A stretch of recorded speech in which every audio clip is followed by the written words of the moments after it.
Hey guys, आज मैं options trading को लेकर कुछ इंटरेस्टिंग चीज़ें कवर करने वाला हूँ। आई एम श्योर कि ऑप्शंस ट्रेडिंग में कई सारे लोग इंटरेस्ट रखते हैं और ट्रेड भी करते हैं। बट कई बार लॉसेस भी होता है। ऐसा लगता है कि ऑप्शंस ट्रेडिंग काफ़ी आसान है और बहुत सारा पैसा कमा सकते हैं। बट उसकी एक रियलिटी ये भी है कि कंसिस्टेंट अर्निंग बहुत मुश्किल होती है। कंसिस्टेंट अर्निंग मतलब month on month positive income achieve करना ऑप्शंस में बहुत ही मुश्किल होता है। But having said that, options trading impossible नहीं है। कुछ कुछ डेफिनेटली चीज़ें हैं जो आप अगर ठीक से करोगे तो डेफिनेटली आप अर्न कर सकते हो। तो उस पॉइंट ऑफ व्यू से मैं आज तीन स्टॉक्स कवर करने वाला हूँ। दो स्टॉक्स है कॉल साइड, जो कि हैं टाटा स्टील और कैनरा बैंक, और एक स्टॉक है पुट साइड जो कि है सन टीवी। तो इसमें मैं आपको एग्जांपल्स बताने वाला हूँ। टाटा स्टील और कैनरा बैंक में मैंने रिसेंटली ट्रेड लिया था कॉल साइड, और वो ट्रेड मैंने मेरे चैनल पर शॉर्ट्स वीडियो भी अपलोड किए हुए। क्या मेरा प्रॉफिट रहा है उसमें, और किस तरीके का ट्रेड मैंने लिया था। तो उसका लॉजिक मैं अब आपको बता देता हूँ। और सन टीवी का मैं ट्रैक कर रहा हूँ, मुझे ऐसा लगता है कि सन टीवी बेयरिश है और उसमें पुट साइड की अपॉर्चुनिटी डेफिनेटली बन सकती है। तो अपन अब हम पहला स्टॉक कवर करेंगे विच इज़ टाटा स्टील। अब उसको समझने की कोशिश करते हैं कि मैंने क्यों उसको ट्रेड लिया था कॉल साइड। ये मैंने टाटा स्टील का चार्ट ओपन करके रखा है। ये मंथली टाइम फ्रेम पर है। तो मैं ऑप्शंस ट्रेडिंग के बारे में बोलने के पहले, आपको एक बार कवर करने के पहले एक्चुअली आपको एक बार ये बता दूं कि आपने हमेशा ऑप्शंस ट्रेडिंग में एंटर करने के पहले ये ज़रूर देखना चाहिए कि स्टॉक किस डायरेक्शन में है, बुलिश है कि बेरिश है। और उसको आप सबसे पहले तो बड़े टाइम फ्रेम पर चेक कीजिए। तो अब फ़िलहाल मैं मंथली टाइम फ्रेम का चार्ट ओपन किया हुआ है मैंने। और ये उस बड़े टाइम फ्रेम पर आप क्लियरली देख सकते हैं कि टाटा स्टील जो है वो बेसिकली बुलिश मोमेंटम है। तो काफ़ी सारा जो स्टॉक है वो अच्छे से मूव हो चुका है, और यहाँ पे क्लियरली आपको एक higher high on monthly time frame पर देखने को मिला है। ये एक पैटर्न है हायर हाई का। Higher high is nothing but इस लेवल को, इस लेवल ने ब्रेक किया, मतलब यहाँ से स्टॉक हाई गया, यहाँ से फिर से ऊपर, इस लेवल से भी स्टॉक ऊपर गया। तो ये एक हायर हाई का एक पर्टिकुलर पैटर्न होता है जो टाटा स्टील में बहुत लंबे समय से चल रहा है। सो सबसे पहली बात तो ये हुई कि टाटा स्टील जो है ये स्टॉक बुलिश स्टॉक है काफ़ी लंबे समय से। इसी को अगर आप वीकली टाइम फ्रेम पर ब्रेक करोगे तो वीकली टाइम फ्रेम पर भी आपको क्लियरली दिखेगा कि कैसे हायर हाई का चैनल पैटर्न बनते हुए आ रहा है। तो अगेन ये वीकली का है, इस लेवल के ऊपर ये चला गया तोड़कर। सो यहाँ से हायर हाई पैटर्न यहाँ पे फॉर्म हुआ, और यहाँ से फिर से यहाँ पे, और यहाँ से रिसेंटली लास्ट वीक जो हमारा गया वो अगेन एक हाई सस्टेन नहीं किया, नीचे आया। बट कोशिश ज़रूर की है टाटा स्टील ने कि जो उसका पैटर्न है लंबे समय से जो चल रहा है हायर हाइस का, वो कंसिस्टेंट रहे। ठीक है। तो सबसे पहली बात, अगर आप ऑप्शंस के लिए कोई स्टॉक देख रहे हो तो लंबे समय का मतलब लॉन्ग हायर टाइम फ्रेम का आप सबसे पहले चार्ट देखिए और समझने की कोशिश करिए कि किस डायरेक्शन में स्टॉक मूव हो रहा है। ठीक है।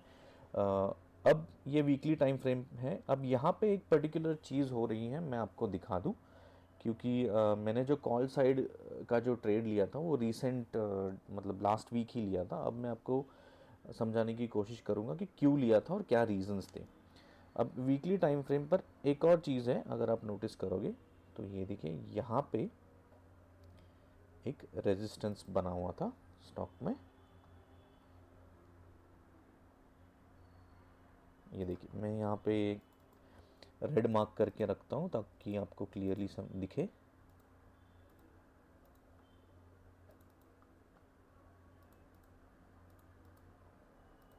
Just 1 minute.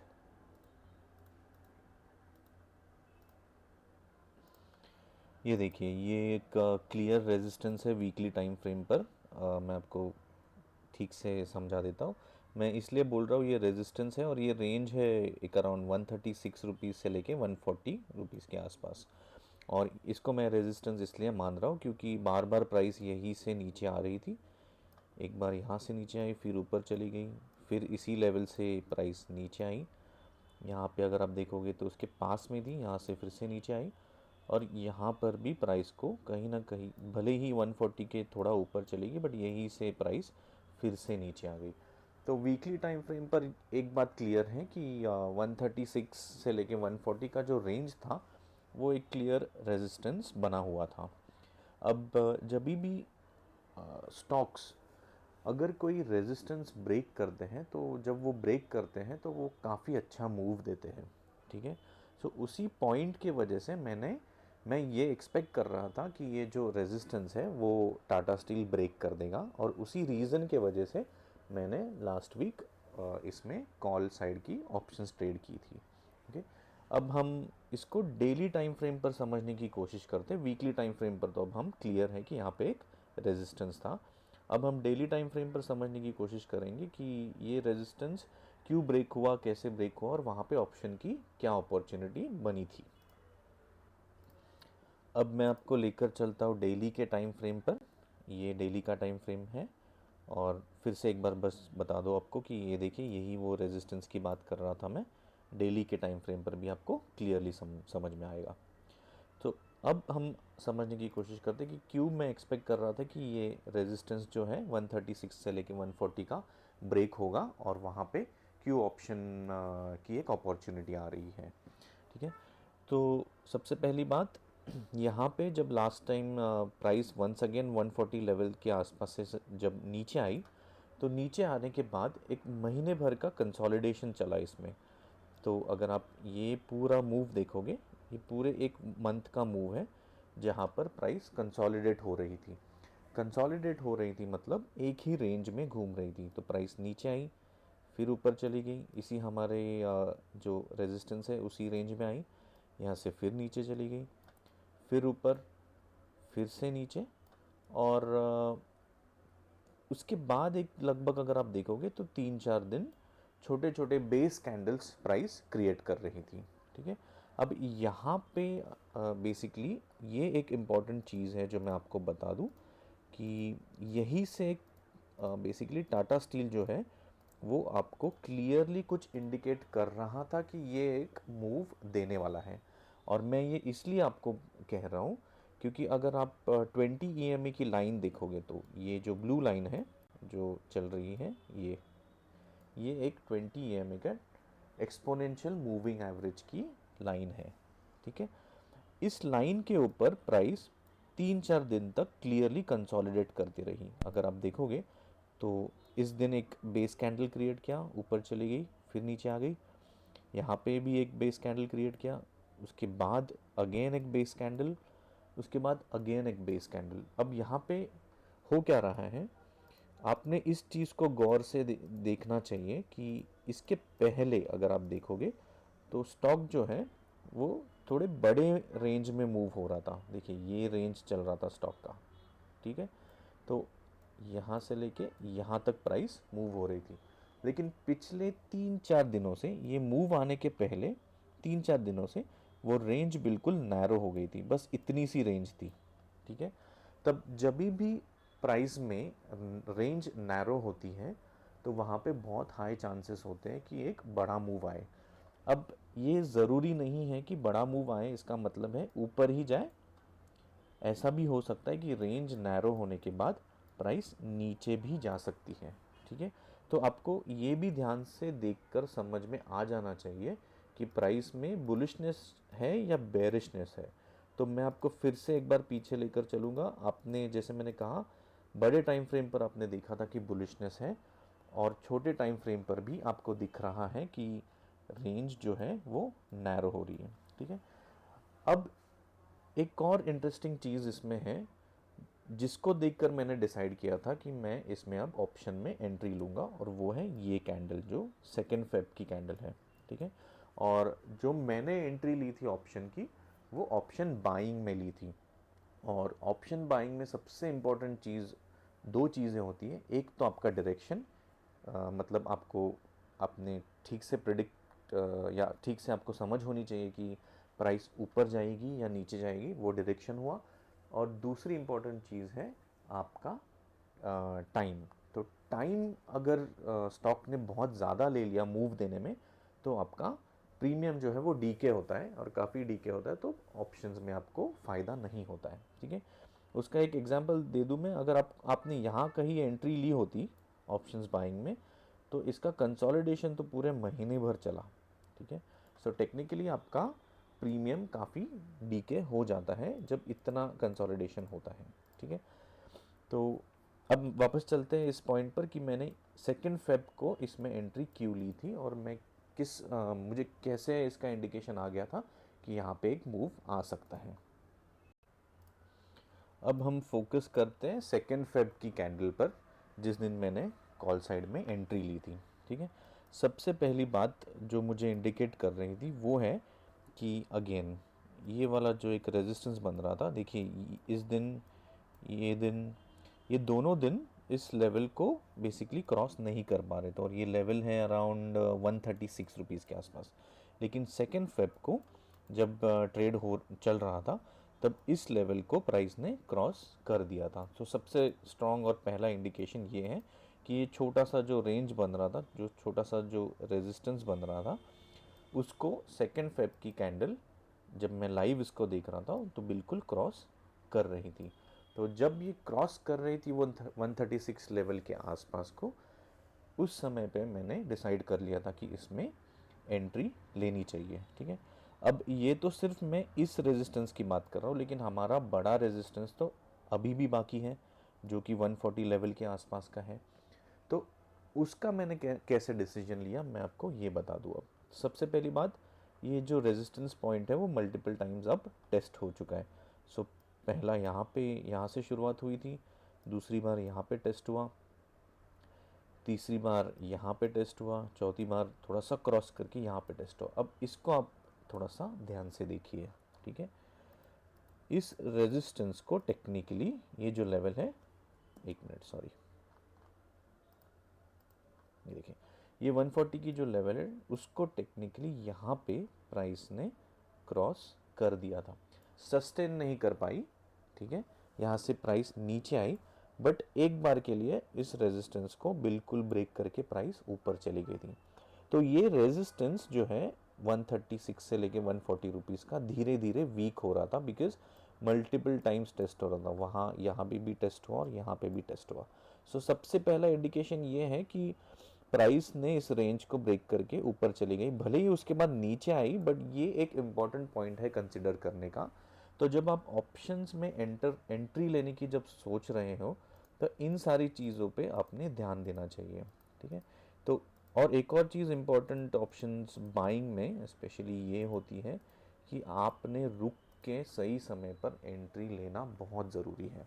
ठीक है, सो एक और, जैसे मैंने कहा कि मुझे ये पता था कि रेजिस्टेंस जो है वो बिल्कुल वीक हो रहा है, और इस रेजिस्टेंस को बिल्कुल अब ब्रेक कर सकती है प्राइस। ठीक है, तो वो एक प्राइमरी रीज़न था मेरा इस टाटा स्टील में, और उस दिन का बुलिशनेस का रीज़न ये था। दूसरी चीज़, जैसे मैंने कहा कि कंसोलिडेट हो रहा था, यहाँ पे कंसोलिडेट होके इस रेंज को प्राइस ब्रेक कर रही थी, मैंने यहीं पर एंट्री ली थी, यहाँ पे एंट्री लेकर फिर मैंने होल्ड किया था। अब एक और इम्पॉर्टेंट चीज़ ये है कि 2 फेब को जब प्राइस वंस अगेन 140 के आसपास आई, तो प्राइस वहाँ से रिएक्ट होके ज़्यादा नीचे नहीं गई।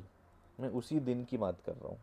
ठीक है, एक मिनट, देखिए प्राइस 140 तक चली गई, और अगर आप इसकी क्लोजिंग देखोगे तो वो है 138.70। इसका मतलब ये है कि वंस अगेन भले ही वो 140 लेवल के आसपास गई, बट वहाँ से रिएक्ट होके प्राइस बिल्कुल एकदम नीचे नहीं गई। उस दिन की जो क्लोजिंग थी वो रेजिस्टेंस के पास में ही थी। ठीक है, अब इसकी एक और चीज़ इंडिकेट करता है, ये इंडिकेट करता है बाइंग साइड पे स्ट्रेंथ।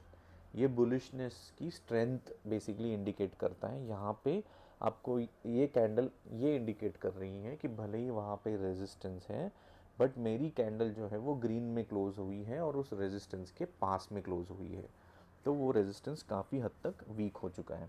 ठीक है, तो और यहाँ पे बिल्कुल ऑप्शंस बाइंग में इतना मूव आपके लिए काफ़ी हो गया। यहाँ पे एंट्री ली थी, यहाँ से बिल्कुल प्राइस जो है 136 के आसपास एंट्री थी, यहाँ से प्राइस ऊपर बिल्कुल 136 से लेके 147 148 तक चली गई थी। और इतना मूव 10-15 रुपए 10-12 रुपए का मूव ऑप्शंस बाइंग में काफ़ी होता है, बहुत होता है। तो ये रीजंस थे टाटा स्टील में मैंने कॉल ऑप्शंस बाय करने के। अब हम समझने की कोशिश करेंगे मैंने कैनरा बैंक में किस तरीके से स्ट्रेटेजी बनाई थी और क्यों एंट्री ली थी कॉल ऑप्शन में। ये मैंने अब कैनरा बैंक का चार्ट ओपन करके रखा है। वंस अगेन बड़े टाइम फ्रेम का चार्ट है, मंथली टाइम फ्रेम का, और आप क्लियरली देख सकते हैं कि बिल्कुल एक बुलिश मोमेंटम रहा है प्राइस में। तो बड़े टाइम फ्रेम पर तो ये काफ़ी क्लियर है कि स्टॉक बुलिश है। ठीक है, ये मंथली टाइम फ्रेम पर है। मैं आपको अब क्विकली लेकर चलता हूँ वीकली टाइम फ्रेम पर। ये हमारा वीकली टाइम फ्रेम है, और वीकली टाइम फ्रेम पर भी काफ़ी क्लियरली आपको दिख रहा है कि प्राइस हायर हाइज अचीव करके ऊपर जा रही है। ठीक है, सो सेम सिचुएशन है जैसे मैंने टाटा स्टील में आपको बताया था कि हमेशा एक बड़े time frame higher time frame पे देखिए कि किस डायरेक्शन में स्टॉक मूव हो रहा है, उसके बेसिस पे आप आगे डिसाइड कर सकते हो कि आपको कॉल साइड जाना है या पुट साइड जाना है। अब वीकली टाइम फ्रेम पर एक इंटरेस्टिंग चीज़ फिर से आपको दिखा दूं, एक क्लियर रेजिस्टेंस यहाँ पे था। इस रेंज को मैं ज़रा रेड में मार्क कर दूं ताकि आपको क्लियरली दिखे। ये मैंने अब रेड में मार्क किया हुआ है, और ये रेंज है लगभग 161 रुपीज़ से लेके 179 रुपीज़ के आसपास। ठीक है, सो क्लियरली दिख रहा है आपको वीकली के टाइम फ्रेम पर एक स्ट्रॉन्ग रेजिस्टेंस रहा है। यहाँ से प्राइस नीचे, यहाँ से ऊपर, एक और बार उसी रेंज में रेजिस्टेंस में प्राइस आई, यहाँ से बिल्कुल नीचे, और यहाँ से जो बुलिश मोमेंटम रहा है वो लंबे समय का रहा है। बट फिर से एक आप देखिए एक 4 वीक्स तक, ये वीकली टाइम फ्रेम का चार्ट है, 4 वीक्स तक इसी रेंज ने प्राइस को क्लियरली रोक के रखा था। तो सिचुएशन सेम है। रेजिस्टेंस जो है 161 से लेके 179 180 का, वो मल्टीपल टाइम्स टेस्ट हो चुका है वीकली टाइम फ्रेम पर। यहाँ पे, यहाँ पे, यहाँ पे, फिर से यहाँ पे मल्टीपल टाइम्स टेस्ट हो चुका है। और अगर मल्टीपल टाइम्स टेस्ट हो चुका है तो डेफिनेटली ये जो जोन है, जो लेवल है, वो वीक हो रहा है। ठीक है, अब इसमें भी आगे स्टॉक ज़रूरी, अगेन जैसे मैंने कहा कि ज़रूरी नहीं है कि मल्टीपल टाइम्स टेस्ट हुआ या रेंज नैरो हुई तो प्राइस ऊपर ही जाएगी, नीचे भी जा सकती है। बट अगेन इसमें मैं आपको रीज़न समझा देता हूँ कि मैंने इसमें भी कॉल साइड पे क्यों ट्रेड लिया था। ठीक है, अब मैं आपको डेली टाइम फ्रेम पर लेकर आया हूँ। ये हमारा डेली टाइम फ्रेम है। ये देखिए, ये क्लियर एक रेजिस्टेंस का पॉइंट है जो आपको क्लियरली दिख रहा है। अब मैंने जब एंट्री ली थी, अब मैं उसकी बात बता दूँ आपको।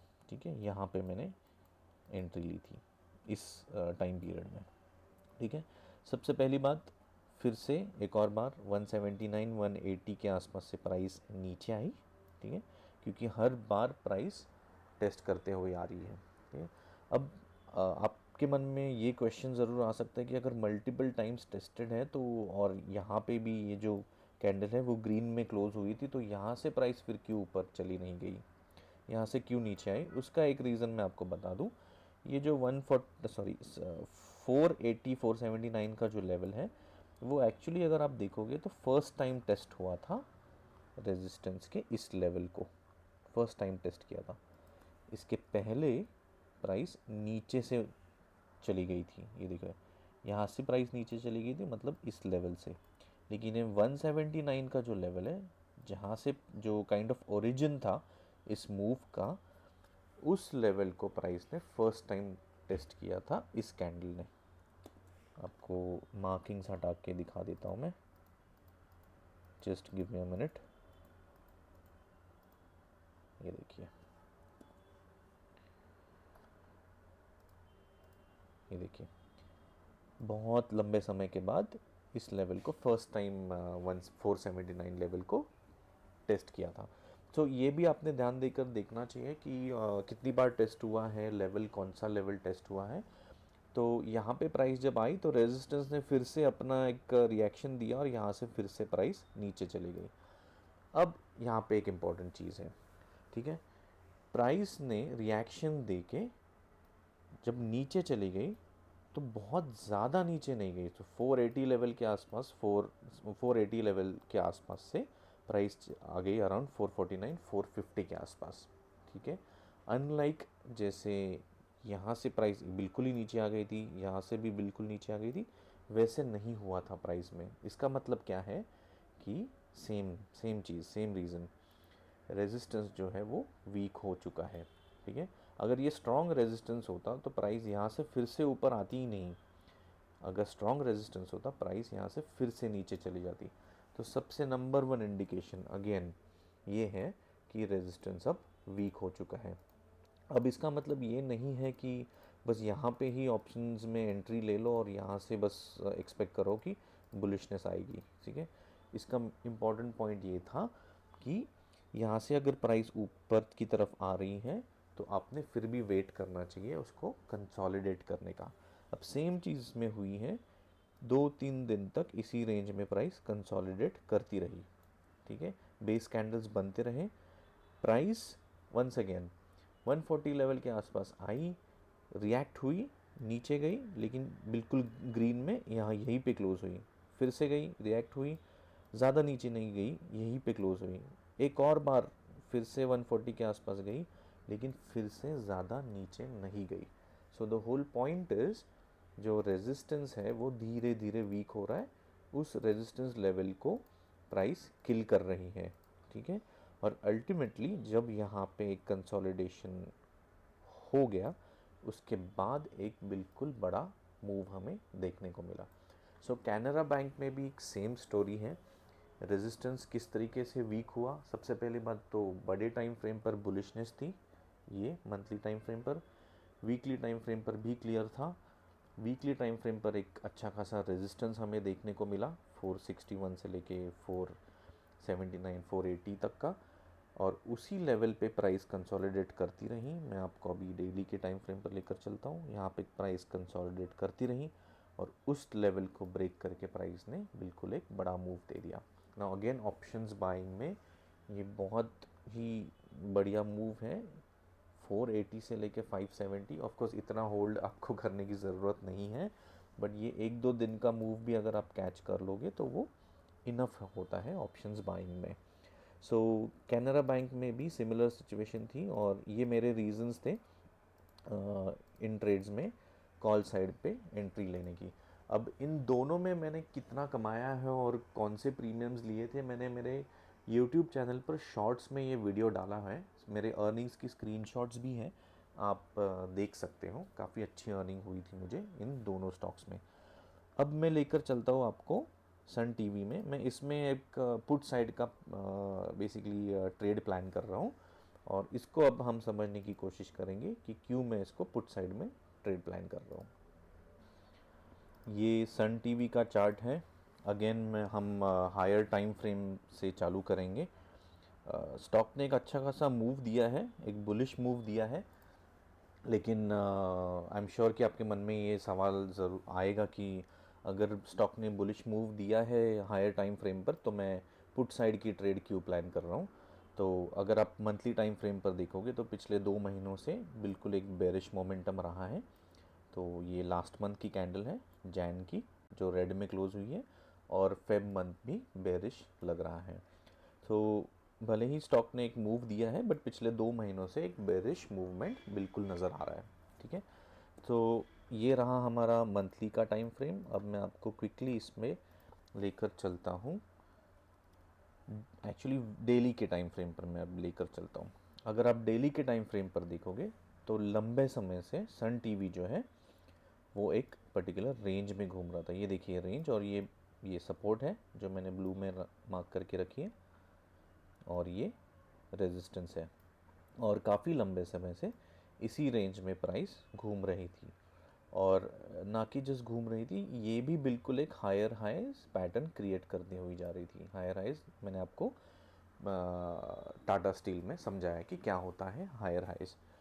लेकिन अगर आप देखोगे तो जैन मंथ से ये जो चैनल पैटर्न है वो प्राइस ने ब्रेक किया, ब्रेक करके प्राइस नीचे की तरफ अब मूव हो रही है।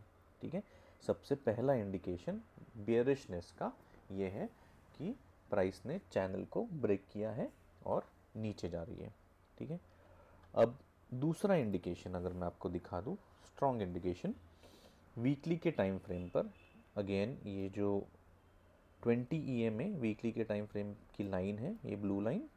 ओके, प्राइस बहुत लंबे समय तक उसी के ऊपर चल रही थी। देखिए यहाँ पे प्राइस ऊपर आई और ऊपर ही चल रही है, ये लाइन के ऊपर ही चल रही है। ये है एक्सपोनेंशियल मूविंग एवरेज। लेकिन अगर आप ये मंथ देखोगे, सॉरी ये वीक देखोगे, 25 जैन वाली जो वीक है, प्राइस ने वीकली के टाइम फ्रेम के EMA के नीचे क्लोजिंग दी थी और तब से लेके अभी तक प्राइस नीचे ही चल रही है। ठीक है, तो ये एक अनदर स्ट्रॉन्ग इंडिकेशन है कि प्राइस ने अब जो वीकली के टाइम फ्रेम पर का जो EMA था 20 एक्सपोनेंशियल मूविंग एवरेज, उसको भी ब्रेक कर दिया है। अब मैं फिर से लेकर चलता हूँ आपको डेली के टाइम फ्रेम पर। एक और स्ट्रॉन्ग इंडिकेशन है, प्राइस डेली में नीचे तो आ ही रही है, साथ साथ एक क्लियर रेजिस्टेंस भी क्रिएट हो रहा है। ये देखिए, एक काइंड ऑफ चैनल पैटर्न है जो क्रिएट हो रहा है टाइम डेली के टाइम फ्रेम पर। Just give me a minute. तो ये तो एक क्लियर रेजिस्टेंस क्रिएट हो रहा है डेली के टाइम फ्रेम पर।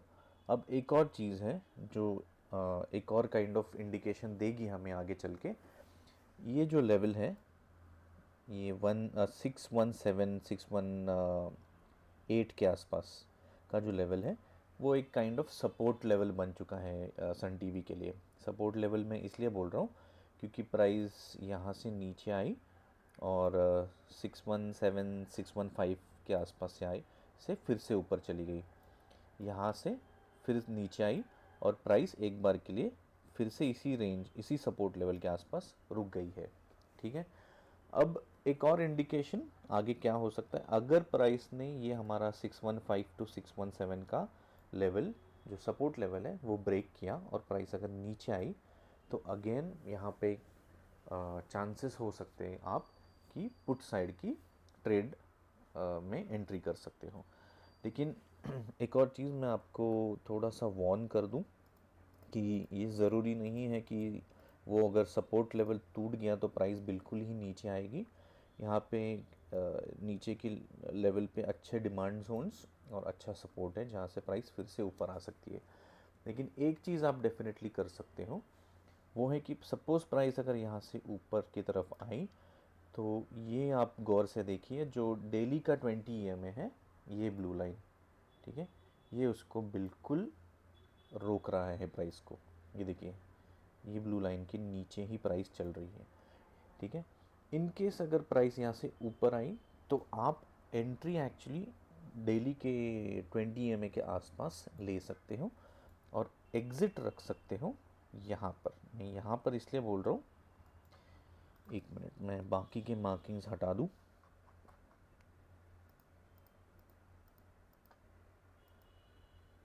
मैं यहाँ पर एग्ज़िट इसलिए बोल रहा हूँ, मैं आपको रेड मार्क करके दिखा दूँ,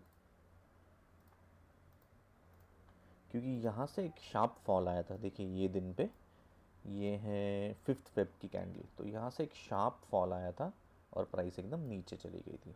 ठीक है, तो आप 20 के सॉरी डेली के 20 EMA पे ये जो पुट साइड का ट्रेड है वो आप डेफिनेटली प्लान कर सकते हो। मुझे ऐसा लगता है कि जो EMA है डेली का, वो आगे चलकर भी प्राइस को रोकेगा।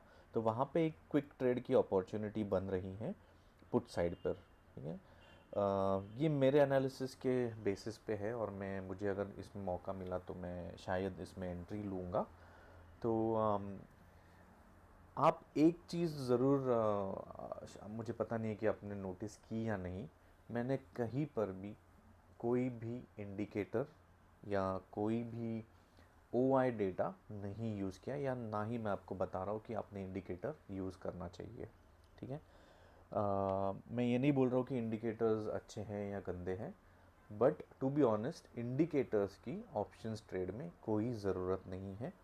सबसे इम्पॉर्टेंट चीज़ है ऑप्शंस ट्रेड में आपकी कैंडल चार्ट को, आपको कैंडल पैटर्न को रीड करना, आपकी प्राइस एक्शंस को ठीक से रीड करना, और आप बड़े टाइम फ्रेम पर आप देखिए हर चार्ट को और समझने की कोशिश करिए कि एवरी कैंडल का बिहेवियर क्या है, कहाँ से वो नीचे आ रही है या ऊपर जा रही है, रेजिस्टेंस कैसे वीक हो रहा है, स्ट्रॉन्ग हो रहा है। और इसके अलावा एक और चीज़ है जो मैं आपको दिखा दूँ क्विकली, जो सबसे इम्पॉर्टेंट चीज़ है वो है आपका सेक्टर एनालिसिस। आप निफ्टी इंडाइसिस के वेबसाइट पर जा सकते हो और निफ्टी इंडाइसिस के वेबसाइट पे जाके इंडाइसिस के अंदर ये सेक्टर इंडाइसिस है। जैसे फॉर एग्जांपल यहाँ पे दिख रहा है आपको निफ्टी मेटल फार्मा, ये निफ्टी मीडिया का एग्जांपल मैं आपको दिखा दूँ। यहाँ पे मैंने क्लिक किया है।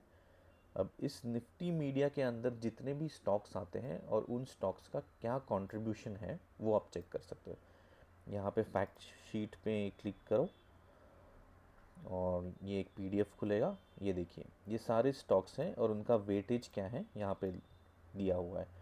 सिंपली आपको एक चीज़ करना है, इन सेक्टर्स के सारे स्टॉक्स को देखिए, स्टडी कीजिए, आपको अपने आप समझ में आ जाएगा कि सेक्टर बुलिश है या बेरिश है। ठीक है। सो अगेन रिपीट करना चाहूँगा चीज़, ऑप्शंस ट्रेडिंग डिफ़िकल्ट है, ठीक है, बट आप उसको हायर टाइम फ्रेम पर से एनालाइज कीजिए, ठीक से डिटेल में समझिए कि किस लेवल से प्राइस चल रही है, कौन सा लेवल प्राइस को रोक रहा है। इंडिकेटर्स यूज़ करने की बिल्कुल कोई ज़रूरत नहीं है। सेक्टर एनालिसिस को डेफिनेटली आप ने कंपल्सरीली एक सेक्टर एनालिसिस करना चाहिए। सेक्टर एनालिसिस, सेक्टर की डिटेल्स कहाँ मिल सकती हैं मैंने आपको दिखा दिया है अभी। और ऑप्शंस बाइंग के लिए ये ज़रूर ध्यान रखना कि डायरेक्शन और आपका टाइम का जो फैक्टर है वो बहुत इम्पॉर्टेंट है। ठीक है। आगे चलकर भी मैं कई सारे मेरे वीडियोस डालूंगा। मेरा चैनल है मास्टर ऑफ टेक्निकल एनालिसिस, आप इसको सब्सक्राइब कीजिए और watch all the videos so that you can learn and earn well. Thank you.